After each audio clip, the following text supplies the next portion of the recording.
లక్షడిపేట మున్సిపాలిటీలో అక్రమాల పర్వం విజిత్రావు ఆరోపణ ఎమ్మెల్యే చర్యలు తీసుకోవాలి సమావేశాన్ని బహిష్కరించిన బీఆర్ఎస్ కౌన్సిలర్లు లక్షడిపేట మున్సిపాలిటీలో అక్రమాలు యథేచ్ఛగా జరుగుతున్నాయని బీఆర్ఎస్ రాష్ట్ర నాయకులు నడిపెల్లి విజిత్రావు తీవ్రస్థాయిలో ధ్వజమెత్తారు.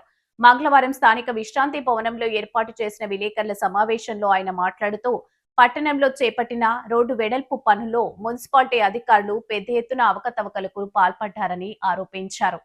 100% ఒక 20-25 లక్షలు ఓన్లీ వాళ్ళు ఈ పైసలు తీసుకోవడం కోసం రాసుకున్నారు. ఈ తీర్మానాలన్నీ తప్పని చెప్పి మేమందరం గౌరవంగా సభ్యులం అందరం ముగ్గురం కలిసి నిరసన తెలియజేసి వాకౌట్ చేసి రావడం జరిగింది. ఖచ్చితంగా ఈ తీర్మాన కాపీని వాళ్ళు మాతో పాటు కాంగ్రెస్ సభ్యులు కూడా వ్యతిరేకించిండ్రు. దీన్ని ఆమోదించద్దని చెప్పి ముక్క కంఠంగా అందరం మేము కమిషనర్ గారికి చైర్మన్ గారికి చెప్పి బయటకు రావడం జరిగింది.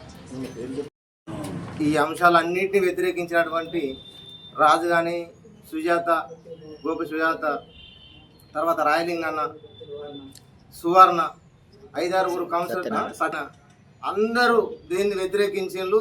అన్ని అంశాలన్నీ తప్పులు తడకగా వాళ్ళ ఇష్టానుసారంగా రాసుకోవడం కోసం పైసలు డ్రా చేయడం కోసం రాసుకున్న తీర్మానం కాబట్టి అందరు సభ్యులందరం ముక్కుముడిగా దీనికి మేము వ్యతిరేకించినాం. దీనికి వాకౌట్ చేసి మేము అందరం బయటకు రావడం జరిగింది. లక్షడ్పేట్ మున్సిపాలిటీ పాలకవర్గం మీటింగ్ పెట్టింది. దానికి ఒక ఎజెండా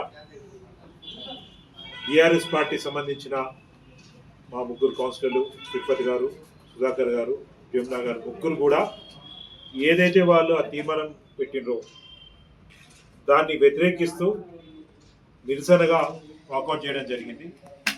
లక్షడ్పేట్ ప్రజలందరూ మంచిర్యాల నియోజకవర్గ ప్రజలందరూ కూడా గమనించాలి. ఎంత అబద్ధాలంటే ఎమ్మెల్యే గారు చెప్తారు అందరూ స్వచ్ఛందంగా కులగొట్టుకోవాలి అని చెప్తారు.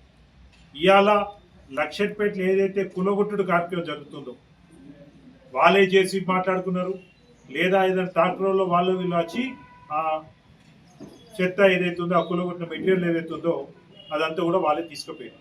ఇక్కడ మున్సిపాలిటీ తరఫున జేసీబీలు పెట్టినట్టు, మున్సిపాలిటీ దాన్ని ఎత్తిపోస్తున్నట్టు ట్రాక్టర్లు పెట్టినట్టు ఒక 50,000 ఒక 12 సార్లు పెట్టినారు.